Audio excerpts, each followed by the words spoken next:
New insight into how Latino voters are seeing the election as the Democratic National Convention kicks off today. The Hispanic Federation and the Latino Victory Fund have shared new polling exclusively with MSNBC. It shows Latinos have a renewed enthusiasm to vote, generated by Vice President Harris entering the election. We want to note the research firm conducting the poll has ties to Democrats and President Biden. Joining us now, Frankie Miranda, president of the Hispanic Federation. Frankie, it's always great seeing you, my friend. First of all, I want to thank you for being with us. I know that this is some information that you just gathered. I appreciate you sharing it with us. What are some of your key takeaways from the poll?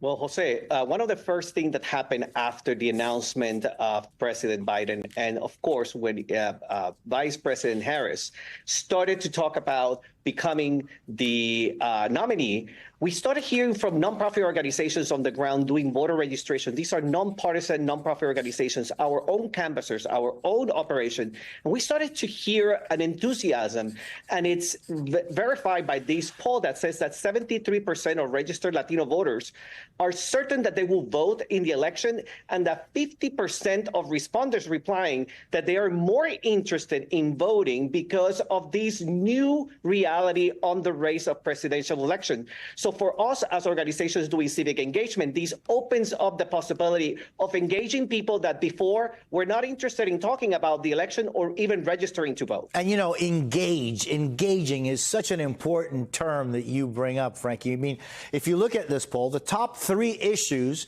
are all centered around the economy in this poll. So what do campaigns need to do to engage with Latinos on these issues?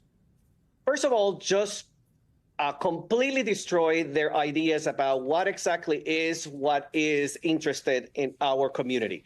We want to talk about pocketbook issues. And it is interesting that in our research also, we still have a large group of people that are still unsure about what are the policy proposals that candidates have right now. So this is an important opportunity to start engaging nonprofit groups on the ground, engaging community, and do it in a linguistically and culturally competent way, because what we're seeing is that the new excitement is from women, younger Latinos, and Spanish-speaking Latinos. That is a critical part of this conversation. Interesting. Immigration and abortion, Frankie, are not in the top three issues of major concerns to Latino voters. Where do they come in?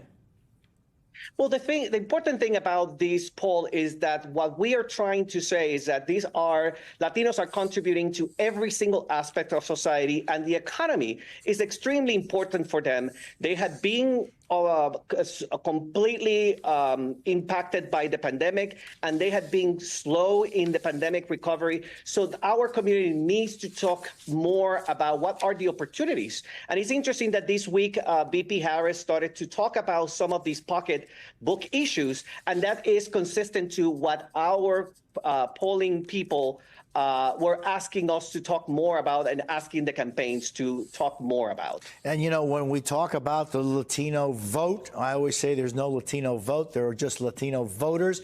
1 million Latinos in the United States turn 18 years of age every year in our country. 1 million a year, and to not focus on them is to the great peril of everyone else. Frankie Miranda, it's always a pleasure to see you, my friend. Thanks for being with us. Thank you for having me. Muchas gracias. A ti. Un abrazo.